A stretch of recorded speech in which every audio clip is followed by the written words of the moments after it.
Okay, let's get started. Thank you everyone who is here today. This is the last presentation in our 2021 PPHA webinar series. We're so excited to welcome Dr. Kimberly Levitt and Christina Graham from the Bradbury Sullivan LGBT Community Center, as well as Dr. Tamara Moss from Bryn Mawr. They have a really interesting presentation lined up for us today, and I will let them go ahead and get started. Thanks for coming, guys. Hello, I'm going to kick us off. I am Christina Graham. I'm the Data and Evaluation Manager at Bradbury Sullivan LGBT Community Center in Allentown. I'll let each of my co-presenters give a brief introduction when it's their turn to present. Today, we're going to be presenting on COVID-19 vaccine hesitancy among the LGBTQ community in Pennsylvania, how we moved from data collection to practical public health strategies and practice.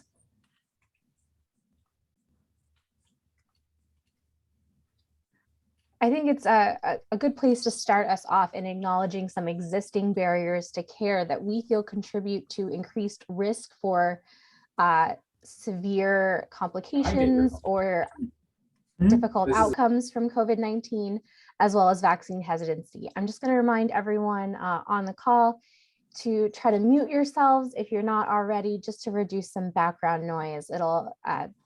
This presentation is being recorded, and that'll just make the recording a little bit clearer.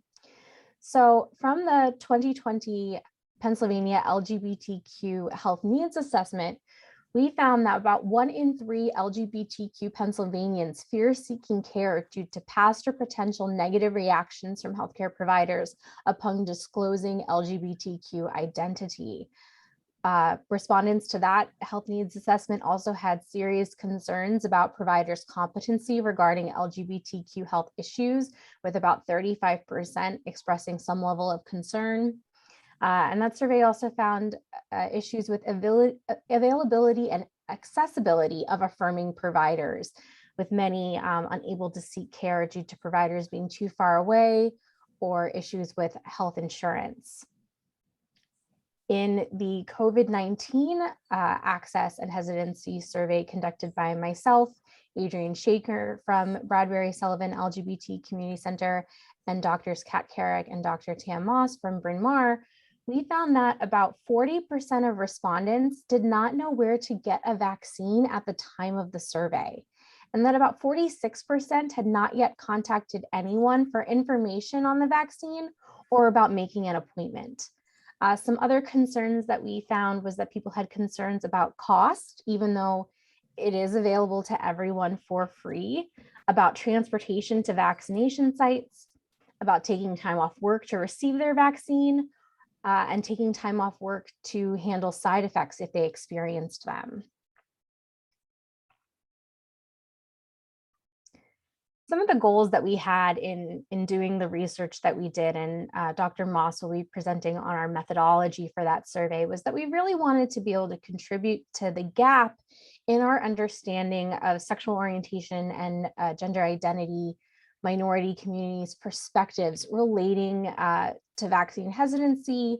Were they actually accessing the vaccine, and what community opinion was? We really wanted to understand that relationship between vaccine hesitancy as well as a person's intersectional identities in the sample that we were able to receive. We acknowledged early on that there's lots of reasons that people might be vaccine hesitant.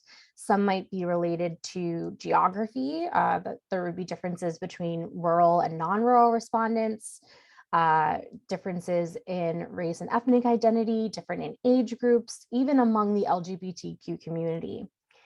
We wanted to understand what issues people were having about accessibility, availability, and about potential vulnerability that they might be experiencing, especially knowing that there's lots of reasons why LGBTQ Pennsylvanians may not have steady healthcare or relationships with healthcare providers, and identify some of the health and safety practices that were happening in the LGBTQ community in Pennsylvania.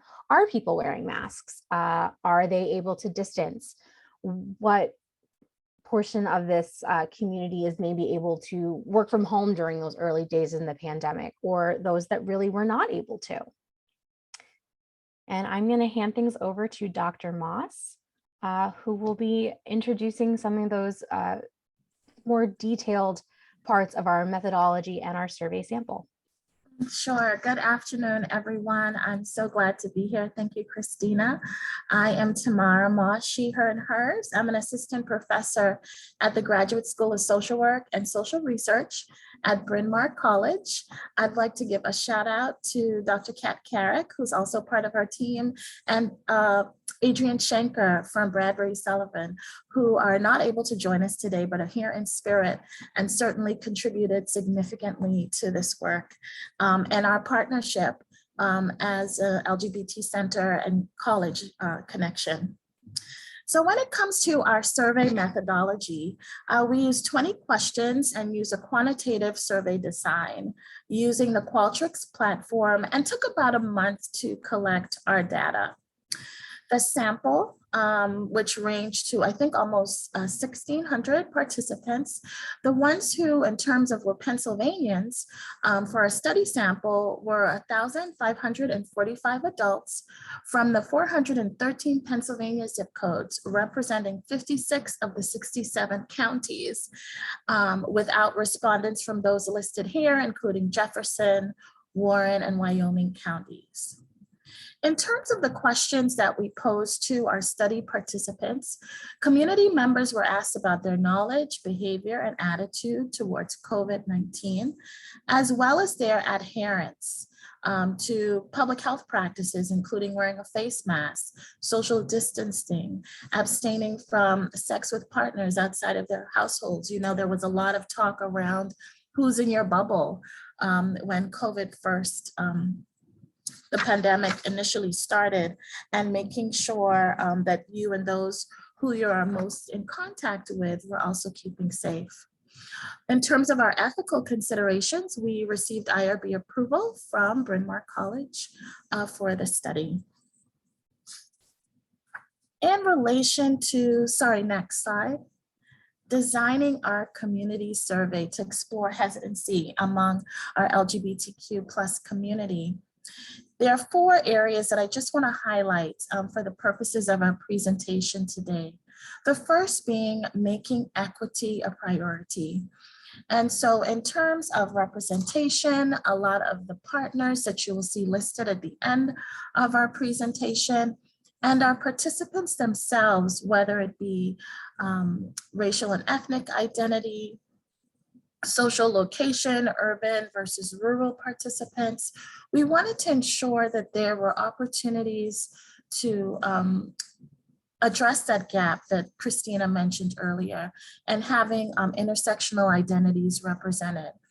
We as a team, we wanted, and we're conscious about being aware of our own implicit biases in our question design, and carefully consider demographic questions, such as using another option rather than other, having separate questions for sexual orientation and gender identity versus sex assigned at birth in the presence of intersex traits, and considering check all that apply where applicable, again, being responsive to the intersectional identities as well as the multiple layered experiences of our participants. As part of our survey, we also wanted to consider our intervention population and who the survey will actually reach. Who are the folks that we need to participate in our own campus and community partnership? Who are the individuals, the other organizations that need to be a part of our team? Next slide, please. When it comes to our 2021 study, some key findings that I'm going to address, we'll talk about vaccination access, the needs and responses from special populations, including persons living with HIV, those in rural settings. But let's start with the key findings on vaccination access. Oh, and protective habits. Sorry, could you go back, Christina? Go back one more. My apologies, back or forward? Should I go to? Backwards. Back, please. Okay, next slide. Thank you. So we'll start here with our findings on protective habits. So based on our participants, you can see here that 97.8% reported wearing a protective mask, and a high percentage practiced social distancing when possible. And there was a small percentage of folks who had sex with a partner they did not live with. And so for our sample, their protective habits were relatively high. People were understanding and really integrating social distancing and mask wearing in their communities. Next slide, please. When it comes to vaccination access, we have to bear in mind the timeline that's taking place. This was in 2021. And so 45.8% of our LGBTQ plus respondents reported not being vaccinated. This is, of course, before, I believe, help me out, Christina, the Johnson & Johnson vaccine had not been available as yet. I think it became available partway through the survey availability. So we released the online survey in early March and collected responses for about a month. As Dr. Moss said, shortly after we wrapped up the survey, vaccination did become available to everyone in Pennsylvania. So these questions were, respondents were responding to these questions at a time that vaccination was not available to everyone just yet, and was about to become available to everyone, which certainly plays a factor in responses. Yes, thank you for that context. And of our Black participants, persons who identified as Black, 57.8% reported not being vaccinated, and 67.4% would get vaccinated as soon as it was made available. And so that timeline context is really important, but also highlights some of our vulnerable communities who continue to be marginalized, even within our LGBTQ population. 58.9% of our respondents reported knowing where to get the vaccine, but knowing, as you can see from our transgender and non-binary participants, 56.3% knew where to get the vaccine, but then we get into concerns around accessibility and availability and user friendliness to the vaccine. Next slide, please. The special populations I mentioned before are another layer to our efforts to address the gaps in the surveys that were not focused or included sexual orientation and gender identity, and also were not as responsive to location as well as HIV status. 68.5% of our HIV positive respondents reported having received one or more doses, and also had a high percent in reporting strong willingness to get vaccinated. So while there may have been a lot of media around hesitancy of HIV positive communities not wanting to take the vaccine, from our survey sample, there's a high percentage that reported strong willingness to get vaccinated. Within our rural sample, 39.5% of our sample had not yet received the vaccine. And we see this still, unfortunately, playing out in our national reporting, even at this point in our timeline of public health strategies to address the pandemic nationally, that rural communities are still not getting availability and accessibility to needed resources, including vaccines. 10.4% of our rural respondents reported that they would get a vaccine today if made available or if they are eligible. For our non-rural participants, they reported that they would get a vaccine today available, but there was still some hesitancy even with our non-rural participants. Next slide, please. I'm looking for what to make for lunch. If we can make sure that our mics are muted, please. Thank you so much. We're so glad you're here and your presence is appreciated. In terms of our lessons learned, and again, that was just a snapshot of our survey for more details and specific populations and subpopulations within our sample, please don't hesitate to reach out to us. Some of the lessons learned, and we had really helpful discussions with our teams around what should we think about next? What should inform our practices in terms of reaching out to LGBTQ plus Pennsylvanians? And one of the lessons is around multi-channel survey administration and funded promotion. This may be an opportunity to increase response rates and improve respondent diversity, whether that is racial and ethnic, as well as rural versus urban, and our transgender and non-gender and non-binary participants. Designing survey questions that adapt to a rapidly changing vaccine landscape whenever possible. As we've mentioned before, we've given the context of the survey occurring in 2021 and what that may have meant in terms of our respondents' ability to be able to respond to the questions, even within the changing landscape of available and accessible vaccines. When time allows, pilot testing demographic and SOGI questions provide important feedback on the preference of our intervention audience and can reveal different flaws or things we need to strengthen within our design. Another lesson not listed here is the opportunity to reach out to college and university partners.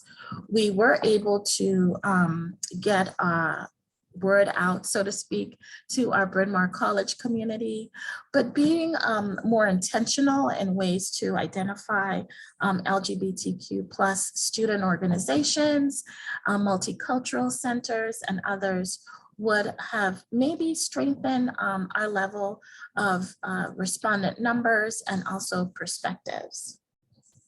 Next slide, please. When it comes to our recommendations, vaccines should be offered at LGBTQ plus affirming community-based sites to address the barriers to care.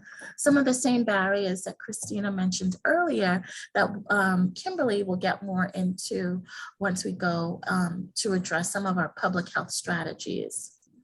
Applying the trusted messenger strategy should be utilized to provide tailored information to LGBTQ plus Pennsylvanians about where vaccines are available, when they're available, and how to actually get to the place of availability.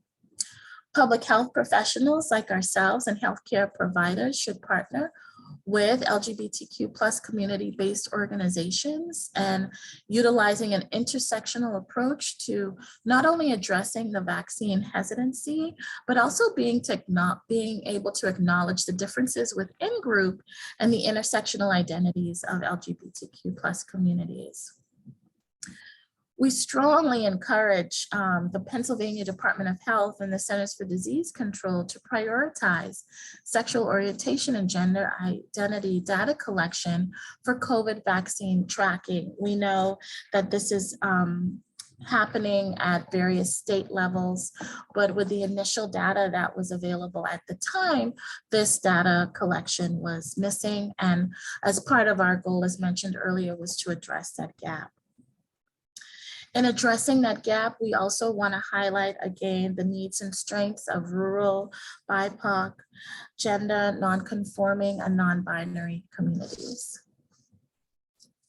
And now I'm going to pass it on to Dr. Kimberly Levitt. Before I hand things over Sorry.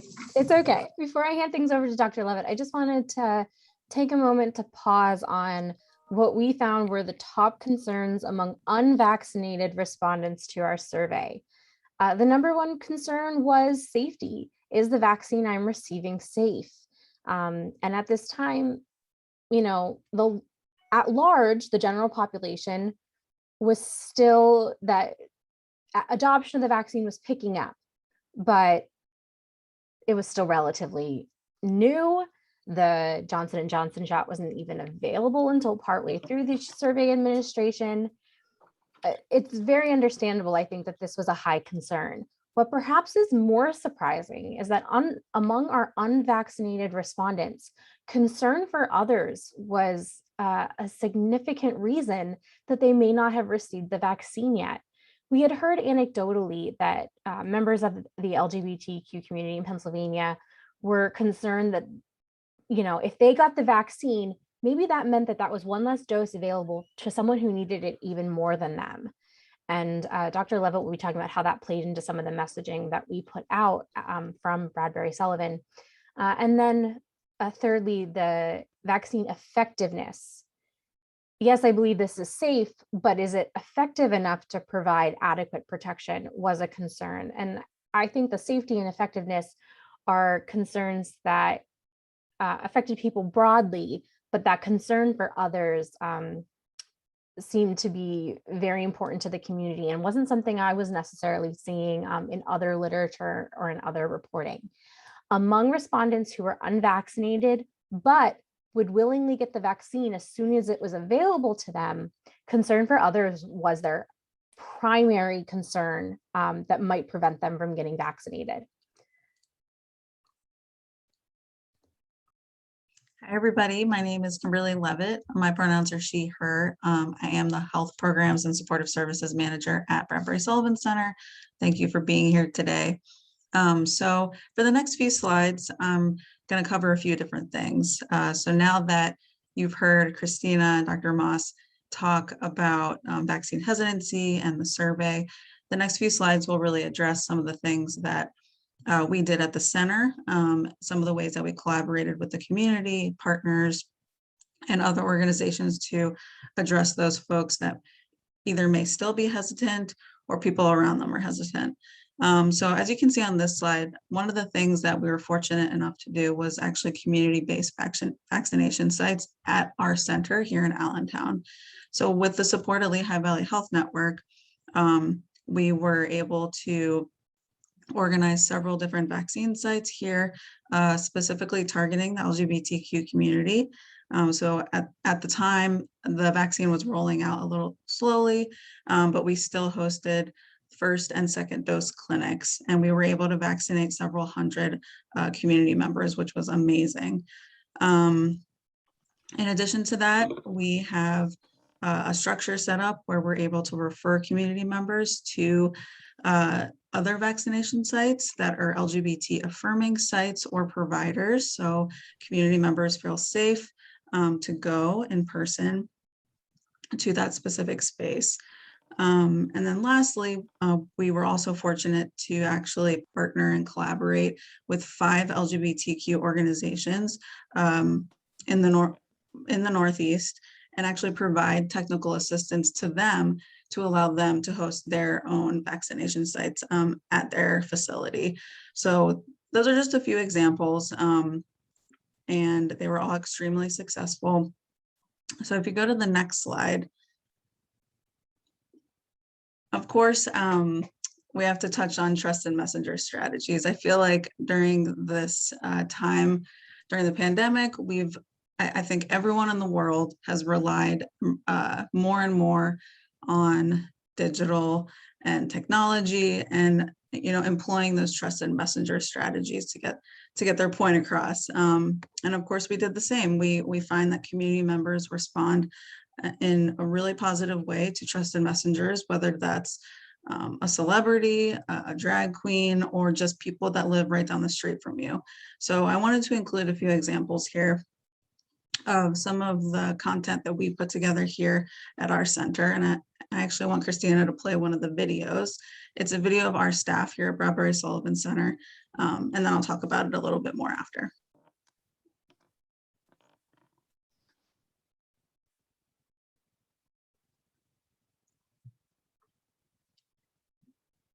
Christina, you have to unmute yourself. Sorry. I apologize. I'll start it over. I could hear it. Let's give this another try. Hi, I'm Adrian Schenker, he, him, his pronouns. Just turn it up a little. Bradbury Sullivan LGBT Community Center. I'm sorry, Kimberly, I couldn't hear you. I think you just need to turn it up a little bit. Okay, let's try. Yeah, when you You should be able to share sound when you share your screen, I think it is. because it's not playing through right now. Oh, my apologies. That made things That's okay. weird. We will get this figured out. Yes. So maybe if you share your screen again, then there'll be share sound on the bottom left. And then I have the slide. I have the audio settings up. Maybe just turn your volume up on just your Yeah. computer.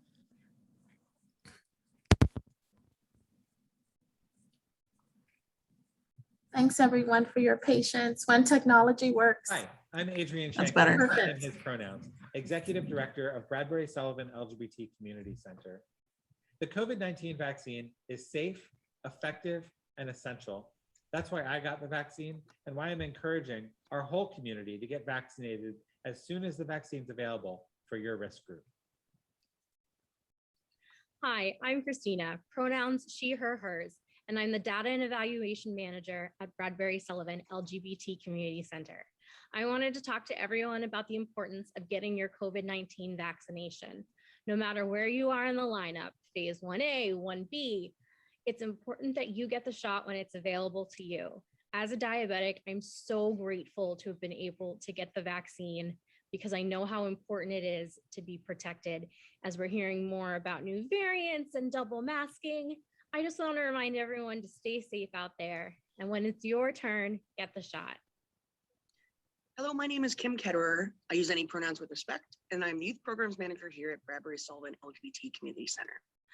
I got the COVID vaccine to protect my family, the youth I work with, the staff I work with, and the community. I feel like if you want to protect your family and your coworkers too, you should think about getting the vaccine. The more we do, the better we will all be. Thank you so much. Hi everyone, it's me, Ariel Torres, and I am the Pride Programs Manager for Bradbury Sullivan LGBT Community Center, pronouns he, him, his, but I also do drag, and I'm known as Miss Electra Fierce St. James, Miss Gay Pennsylvania America of 2009, and I'm here to talk to you about getting vaccinated. As a reminder for everyone, if you're currently eligible to receive the COVID-19 vaccine, please be sure to search for a location and make that appointment ASAP. The vaccine isn't scary. It's effective and reliable and will keep you and everyone around you safe. It will work with your immune system, so it will be ready to fight the virus if you're exposed. Stay safe and get vaccinated. So as you can see, while this was just our staff, I think they're all celebrities. It's a great, unique, engaging campaign to incorporate, just like I said, trusted messengers, and it served to address any misinformation about the disease and the vaccine, promote adherence to public health guidance, and really connect LGBTQ community members to trusted information through, of course, all of our social media platforms, through LinkedIn, YouTube, Instagram, Facebook, Twitter, and we have a COVID-19 webpage on our website that includes a vast amount of information regarding the vaccine in general. Some other things you can see on this slide. We're not going to play that other video, but I did want to reference it. It's called Health and Humor. I had the opportunity to have a great conversation with a comedian named Karen Williams. She identifies as lesbian and she's African American, and we brought a little bit of comedy into the situation that we were all dealing with in terms of isolation and quarantine and COVID. So definitely take some time to listen to that. That truly was, I felt like I was really talking to a celebrity in that moment. Again, this was something where we posted it to all of our platforms, and it was a nice, another nice touch point for people to listen to someone else, talk about the importance of getting the vaccine. And then as you can see the picture that's right there, it's of our director of development named Matt. So we ran a campaign called #GotTheShot.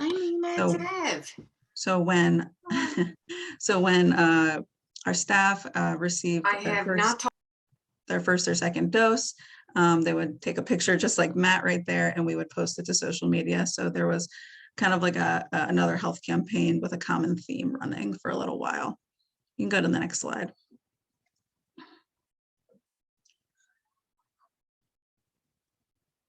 So some targeted health messages. As I said before, I think all of us in the public health world have relied truly on digital outreach more than we have ever before. And our center is just the same. We have an amazing team here where we're able to develop some great content. So I just include a few examples. This is just a little snippet of some of the things that we've put together. So our most recent health campaign that we've been running is in the top left hand corner called For You, For Me, For Everyone. So, you know, getting the COVID vaccine, it's not just for you, and making sure that that point comes across really clearly. And really making sure that visually there's a common theme across our health campaign. So when people come across it on our platforms, they're able to see that, oh, this is something that refers to the COVID vaccine or the LGBT community, or, oh, this is a big announcement that I should probably know about. So we're continuing to do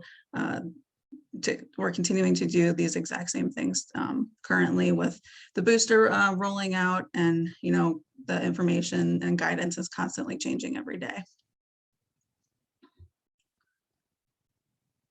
Next slide. So implications for public health practice. What does all this mean? What does all of this information mean to you? So just to break it down really briefly, the value of social media platforms and trusted messengers as tools for targeting health promotion is key, especially among isolated and marginalized communities like this one. It is so key. The second thing, I touched on this a little bit, of course, memorable trusted messengers and consistent design features, hashtags, creating a fun, memorable health campaign can create a really unified campaign across multiple platforms. And I think we've done a really great job of that over the last year. And then focus on building vaccine confidence. This is a term that I've heard recently, and it's starting to be thrown around a little bit among the CDC. Instead of saying vaccine hesitancy, really understand what makes people vaccine confident, and, you know, grasp onto that instead of what makes them hesitant. Help people become really confident in their decision to get vaccinated. Help people, educate people to have their pod or the people around them get vaccinated as well. And that's all I have. And hopefully we can make these a copy of these slides available to everyone so that you can take a look at our references. We have a suggested citation for the report, and you can find the full report at this link here. And then let me see if I can pull it up. Ooh, I am so sorry. As Dr. Moss mentioned, we had a wealth of data collection partners, agencies, and individuals that made our research possible. A non-exhaustive list is included here. These organizations in particular provided support before the survey even went out, but even more organizations provided support along the way all across the state. And to thank them all individually would be quite an effort, but it really made a powerful impact, especially in the lieu of being able to have funded promotion. The goodwill of our partners allowed us to reach so many people, and it's through those same avenues that we often share some of this, the messages that we are hoping will build confidence in safety measures and in the vaccine. And I believe that we are going to open things up for questions. I'd really love to get some feedback about maybe what other people are doing to promote vaccine confidence, and questions that you may have for us about details of our research or our practical strategies. Yes, thank you so much for your presentation. I think we all really enjoyed hearing about your research. As always, for people who might have joined late, if you have colleagues that you know would like to see this information, or you'd like to reference back to it, we will be putting the recording of this on our YouTube channel. And so now it's time for the Q&A. As usual, you can either post your question in the chat, or I welcome you to turn on your mic and ask our guests yourself.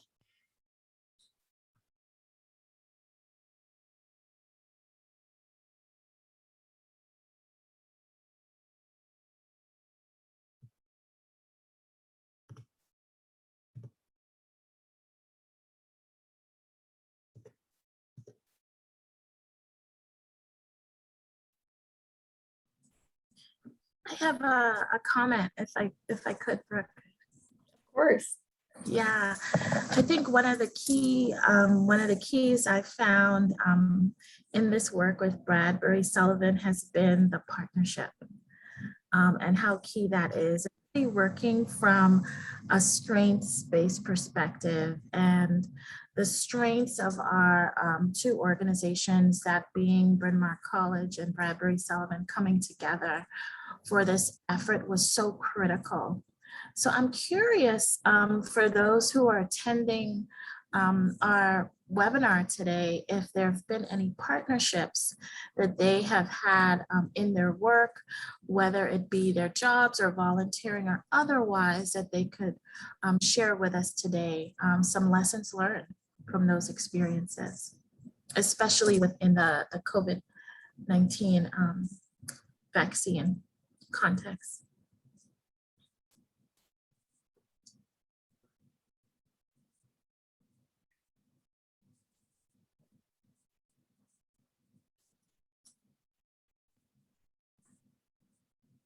Or ideas from folks on how they thought we could think about to strengthen the work that we're currently doing.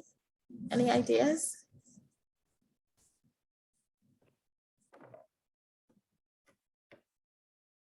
It's a quiet group today. I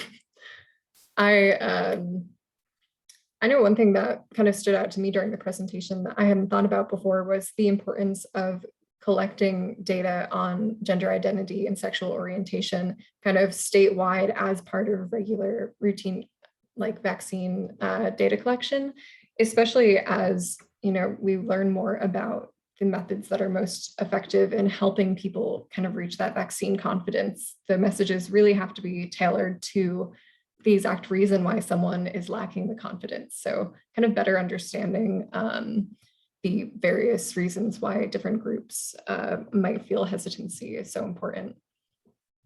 It's a piece that often gets left out, either due to lack of understanding, sometimes lack of time or other resources.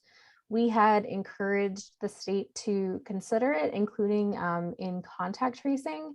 And we found that that was difficult to do, as many contact tracers just didn't feel comfortable asking those types of questions. There wasn't necessarily, it wasn't necessarily part of the mechanisms by which information was already being collected, such as intake forms at healthcare providers. And then knowing that many LGBTQ individuals don't have particularly regular contact with the healthcare system, such as through a primary care provider, we anticipated that it might be important. We were really inspired by Out Boulder, Colorado, an LGBT community-based organization in Boulder, that they did a community survey on a bit of a smaller scale than our survey, but it kind of clued us in, oh, this really could be possible. Bradbury Sullivan is part of a much larger project, a multi-year project that collects the statewide LGBTQ health needs assessment, which is about to kick off its 4th cycle for 2022.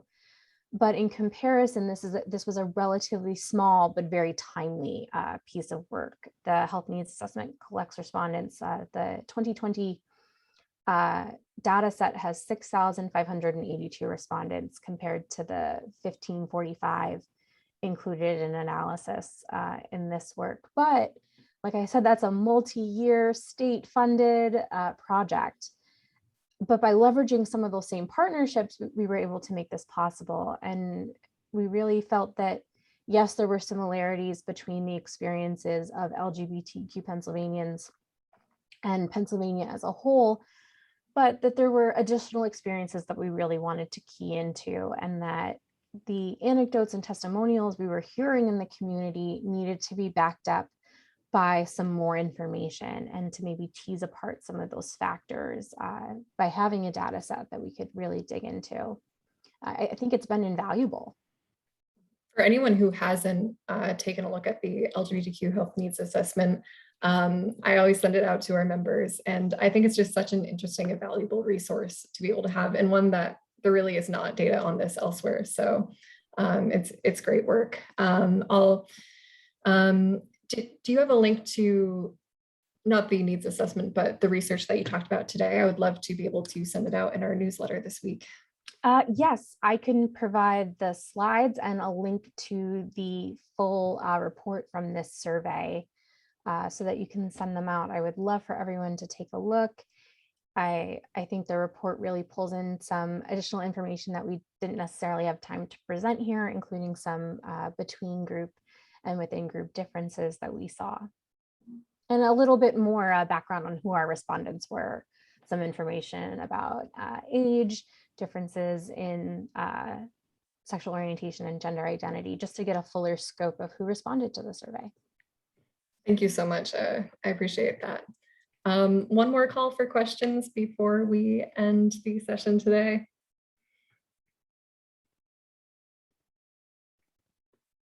Oh, we have a question. You are welcome to unmute yourself or paste the message in the chat.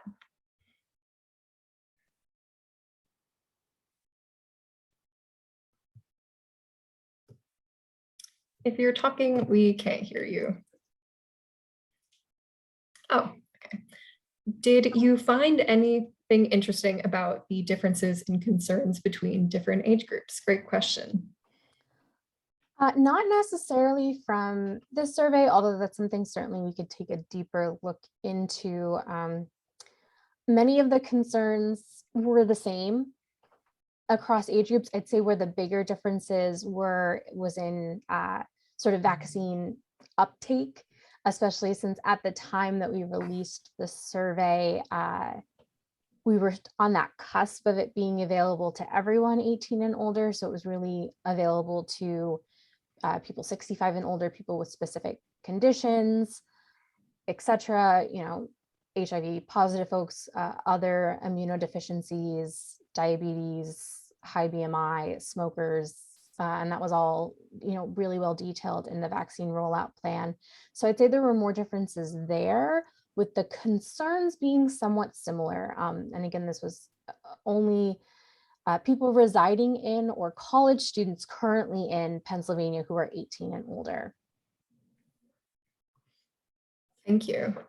That was a great question though. And I think given more time and with it's not a small sample by any means, 1,500 is still quite a few people, but when we try to break down some of those intersectional differences, I would hazard a guess that there may be some differences in that intersectional layer. Maybe young adults in rural areas versus young adults in non-rural areas, or say older adults that are persons of color compared to other groups. But when we started to break down some of those identities, groups became somewhat small to do more detailed analysis. Some of the differences that we really saw were things like geographic differences, strong knowledge of where to access vaccines among, for example, HIV positive individuals, with that knowledge piece lacking in for some other groups, for example, persons of color and transgender and non-binary individuals.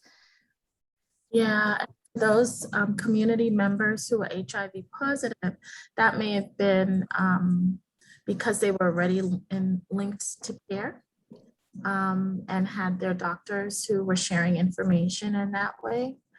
But it I think really calls for us to do more investigation and understanding and across ages, to our colleagues' point in terms of differences between ages. And we did not necessarily have the level of participation in terms of diversity in samples identified race and ethnicity. So still areas to work on, strengthen, that Bradbury Sullivan, as we can see from the trusted messenger and the public health messaging and images, reaching out to communities, even more communities of color, Indigenous and Black. I'll be interested to see what we find when looking at the 2022 data from the health needs assessment. So we're preparing for that right now. Many of the partners that assisted in previous iterations of the health needs assessment and in the COVID-19 survey will be involved in that work. But as I mentioned, it's a much bigger project with significant funding, allowing us to reach some of those groups that we weren't able to oversample the way we might have liked in an unfunded body of work. But there will be inclusion of questions about COVID-19 experiences and vaccine access, which I think will potentially give us some additional data that we could look at. And the collection of the original survey and the upcoming health needs assessment will be approximately 1 year apart. There'll be no way of knowing whether the same people participated in both surveys, as they are both anonymous, but since they have similar distribution methods, I think that's potentially an interesting investigation point, being able to look at the 2020 health needs assessment that was collected sort of at the very beginning, but didn't necessarily include questions about COVID, since the questions were written before we were really aware of the pandemic. The COVID-19 survey that was specific to this situation, and then the 2022 health needs assessment, which I think will take a much broader view of all of those factors. So stay tuned. We definitely will. Thank you so much for that. Anyone else have any other questions? I also welcome, compliments to our guests, comments, maybe even how you might use some of these recommendations in your own work in public health. We have members who just come from so many different areas, but I think there is content here that was relevant for everyone.